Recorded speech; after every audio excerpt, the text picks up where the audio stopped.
मुझसे आप प्यार से आप मैं दिन भर जय श्री राम कहूँगी, मैं कोई मुश्किल नहीं है। आप कहलवाए, अगर आप डंडे से आप कहलवाएंगे, डंडे से तो बच्चा भी नहीं पड़ता। घर में आप प्यार से मोहब्बत से बच्चे से ही बात करेंगे तो वो आपकी बात मानेगा। तो आप ज़बरदस्ती तो किसी से नहीं कह। अब मैं जय श्री राम कह रही हूँ, मैं अब भी कह रही हूँ जय श्री राम। हमेशा एक शब्द बोला जाता है, पंचर पुत्र पंचर पुत्र पंचर पुत्र। अगर मुसलमान से व्यापार नहीं करनी है तो सारे हिंदू पंचर वाले बिठाओ, फिर गाड़ी तो पंचर फिर भी होगी ना। देखिए, गाड़ी वाला भी होगा, सब्जी वाला भी होगा, दर्जी भी होगा, क्योंकि डर रहे हैं सच्चाई से। जो सच है उस सच को छुपाने जा रहे हैं। क्योंकि कभी भगवा का कलर ले आते हैं, कभी किसी चीज़ का ले आते हैं। क्योंकि लोग रोज़गार जो मुद्दे हैं, बेटी बचाओ बेटी पढ़ाओ, आज छोटी बच्चों क्या हो रहा है। अब क्या किया, पूना वाला नाम हटा के आफ्ताब आफ्ताब यूज करना शुरू किया, ताकि जनता के मन में ये जाए कि ये मुसलमान है, ये मुसलमान है, ये मुसलमान एक है। मुसलमान नहीं, एक दूसरे वो उनका नाम भूल रही। उन्होंने तो खुद ही अपनी हिंदू में हिंदू कोई काट के उन्होंने भी तो उसके 70-75 कितने रोज होते हैं, एक नहीं कई उदाहरण। आपकी इस बात पे मैं कहता हूँ, मैं तो खुद पंडित हूँ, हिंदू, मैं तो खुद कहता हूँ ऐसा तो है नहीं कि 1200 का सिलेंडर आप ही खरीद रहे हैं। 1200 का सिलेंडर तो मुझे भी मिल रहा है ना, 200 का तेल हम भी खरीद रहे हैं ना। एक ही स्कूल में पढ़ते थे, ना हिंदू था ना मुसलमान था, और वहाँ पर उनके टिफिन में हमें खाना था कमलेश। ना मुझे ये पता था इनके यहाँ होली है तो मुझे नहीं जाना, ये मेरे यहाँ ईद है। वो भारत वो देश को ख़त्म कर दिया है। मुसलमान सब एक है, मगर इन लोगों ने थोड़े अपने लालच की खातिर जो हमारी भारत में जो नफरत फैलाई, उस नफरत को दूर करना चाहते हैं। दोस्तों नमस्कार, इस देश की एकता मैं आपको दिखाना चाहता हूँ।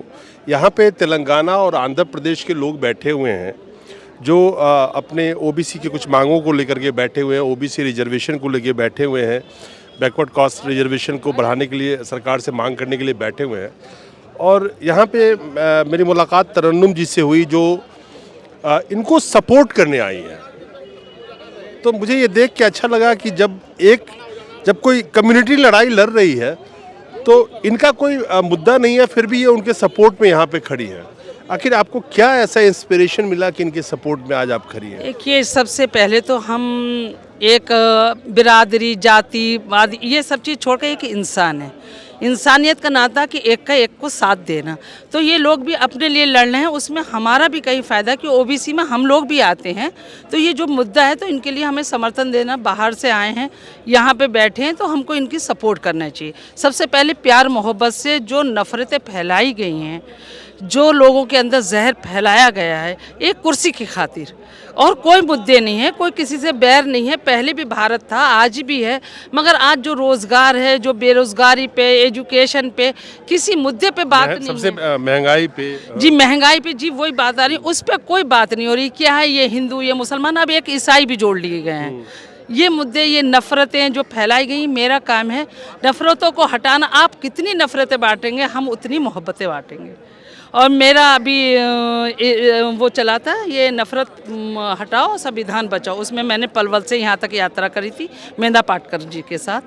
अभी जो यहाँ पर भी वो हुआ था सब समूह।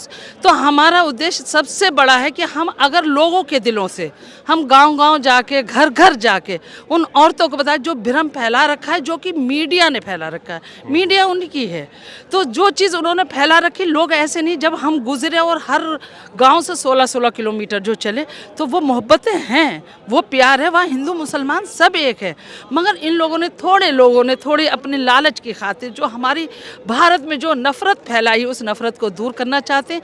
हमारा आगे अभियान चलेगा कि नफ़रत हटाओ, संविधान बचाओ, देश बचाओ। आपको नहीं लगता तरन्नुम जी कि पूरी देश की राजनीति को एक खास समुदाय की तरफ मोड़ दिया गया है, और ख़ास करके जो सरकार की विफलताएं हैं, जो नाकामयाब रही है सरकार, जो वादा करके आई थी, चाहे महंगाई का, काले धन का, भ्रष्टाचार का, 2 करोड़ रोज़गार का, ये सब मुद्दे गायब करने में खासकर एक खास समुदाय, खासकर मुस्लिम कम्युनिटी का बहुत इस्तेमाल कर रही है ये मौजूदा मोदी सरकार, मैं कहूँगा बीजेपी सरकार कहूँगा, और उसमें बखूबी साथ दे रही है इनकी गोदी मीडिया, क्योंकि वो भी बिकी हुई है। तो इंसान के अंदर में अलग अलग तरीके की जुनून पैदा करना, जो नफ़रत पैदा करना, आखिर दुख होता है इनसे।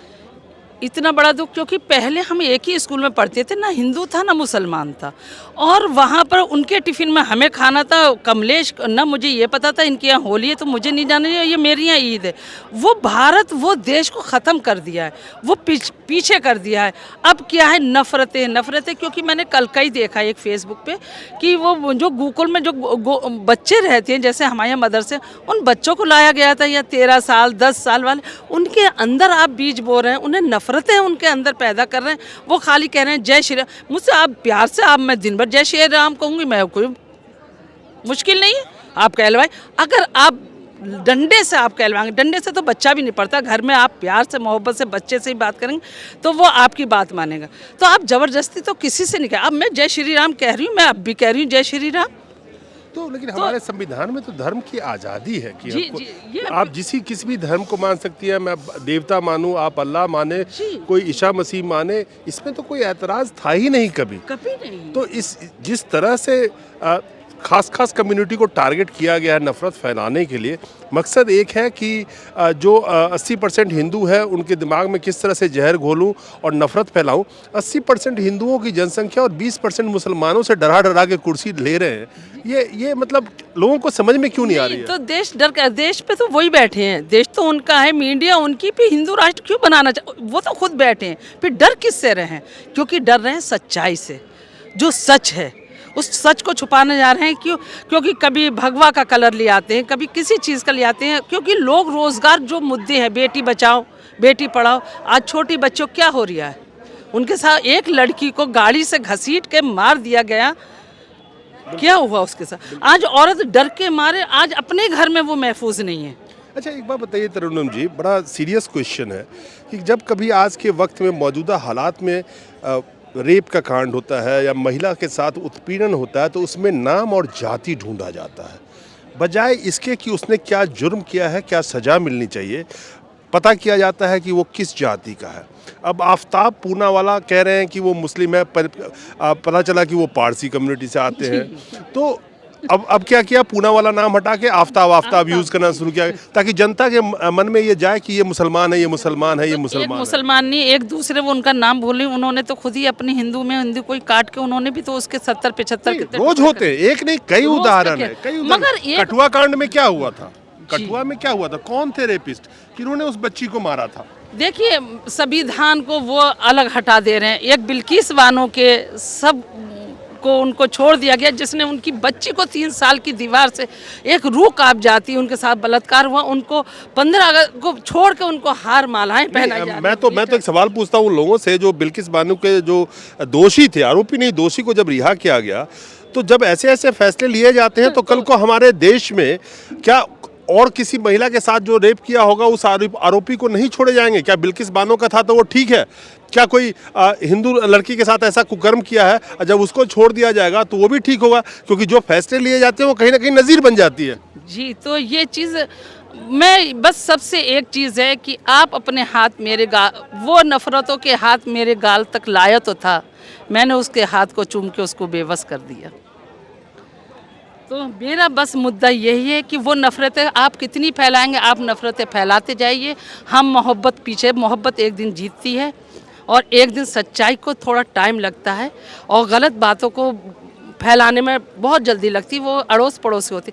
तो सबसे पहले मेरा हर किसी से गुजारिश आपके इससे ये है कि हम लोग अपने दिलों से जो नफ़रतें हैं थोड़ा सोच के देखें। हम नफ़रतें अपनी जिस दिन हटा देंगे और जिस दिन सही चीज़ पे आ जाएंगे, हम अपने हक़ के लिए लड़ सकेंगे। अभी आप लोगों को नफ़रत ये बढ़ा दी कि 5000 का सिलेंडर है, कोई मुश्किल नहीं, मगर मुसलमान को परेशान करा जा रहा है। ये एक चीज़ बना ली है, ये नहीं देखा जा रहा कि वो भूखा है, उसके घर में खाने को नहीं है। तो सबसे पहले इंसानियत को पैदा करो, इंसान बनो, इंसानियत के नाते। अच्छा, कैसा लगता है, आपने बड़ी अच्छी एक बात कही है, कैसा लगता है जब कोई बड़े से नेता आते हैं मौजूदा बीजेपी के और वो कहते हैं कि मुसलमान से सब्जी मत खरीदो, भाजी मत खरीदो, उससे कोई व्यापार मत करो, छोटे छोटे काम कर रहे होते हैं मुसलमान, मतलब ये सब सुन के कैसा फील होता है? पर तकलीफ होती है कि हम कौन से देश में रह रहे हैं। हमारा ये वही भारत है, वही पुराना भारत है जहाँ एक से एक का काम चलता था। चलिए वो हिंदू राष्ट्र बना लें, हम भी वोट दे रहे हैं उनको, बना लें और रह सकेंगे। एक बात बताइए, मैं तरन्नुम जी, बड़ा अच्छा एक इंटरेस्टिंग पॉइंट मेरे दिमाग में आया। हमेशा एक शब्द बोला जाता है, पंचर पुत्र पंचर पुत्र पंचर पुत्र। अगर मुसलमान से व्यापार नहीं करनी है तो सारे हिंदू पंचर वाले बिठाओ, फिर गाड़ी तो पंचर फिर भी होगी। देखिए, गाड़ी वाला भी होगा, सब्जी वाला भी होगा, दर्जी भी होगा, और दलित में जो है जो जूता जिनको पहनते हैं, जिनको सबसे नीचे देखा जा रहा है, अगर वो जूता बना के नहीं देगा, सी के नहीं देगा, नंगे पैर फिरोगे क्या? देश में ये हमारे देश में कितनी भाषाएं हैं, वो भी सब हिंदू को बिठा दिया जाए। सब आप हिंदू नहीं, आप ठाकुर, जो दलित भी तो उनके लिए परेशान। ऐसा नहीं कि मुसलमान को ही वो परेशान कर रहे हैं, आज हमारे लिए तो कल के लिए दलित भी हैं। ऐसा ना सोचे कि हम खुश हैं, आगे आगे नहीं, आपकी इस बात पे मैं कहता हूँ, मैं तो खुद पंडित हूँ, हिंदू, मैं तो खुद कहता हूँ ऐसा तो है नहीं कि 1200 का सिलेंडर आप ही खरीद रहे हैं। 1200 का सिलेंडर तो मुझे भी मिल रहा है ना, 200 का तेल हम भी खरीद रहे हैं ना, 200 का दाल हम भी खरीद रहे हैं ना। लेकिन लोगों के जहन में ये बिठाया जाता है कि देखो एक खास समुदाय को डरा रहा हूं, तुम 200 का दाल खरीदो, 100 का पेट्रोल खरीदो, ये सब खरीदते रहो, टैक्स देते रहो, सरकार के लोग मंत्री जी मौज मस्ती में रहे। तो कब तक? देखो एक दिन वक्त आएगा, अगर अब भी लोग नहीं जागे, इसमें एक को तकलीफ नहीं है, इसमें हिंदू मुसलमान सिख ईसाई सभी तकलीफ में है। रोजगार है ही नहीं, हालात वो इतने कमज़ोर हो गए हैं, कुछ बचा ही नहीं है। मैं क्या कहूँ, बहुत चीज़ें हैं बताने के लिए, मगर ये है कि हम नफ़रत को हटाएंगे, मोहब्बत को का पैगाम देंगे, और एक दिन मोहब्बत कामयाब होगी इंशाल्लाह, ये मेरा वायदा है। जाग जाइए, कहीं जागते जागते बहुत देर ना हो जाए। जाग जाइए, कहीं जागते जागते बहुत देर ना हो जाए, क्योंकि जिस तरह से आपके बच्चों की शिक्षा हो, आपका भविष्य हो, आपका रोजी रोजगार हो, सबको गड्ढे में ले जाया जा रहा, और जिस तरह से दो पूंजीपति को इस देश के ऊपर काबिज कर दिया गया है, ऑलमोस्ट देश उसके नाम कर दिया गया है, ऐसा लगता है। तो आने वाले वक्त में ऐसा ना हो कि इस इंडिया की दौर की जो गुलामी थी, हम इस 21वीं सदी में दो पूंजीपति के गुलाम बन के रह जाए। नमस्कार। सभी बनेंगे, और मेरा फिर से अपील है, जो भी ये इसको सुनेगा, मेरा है कि अपनी नफरतों को हटाओ।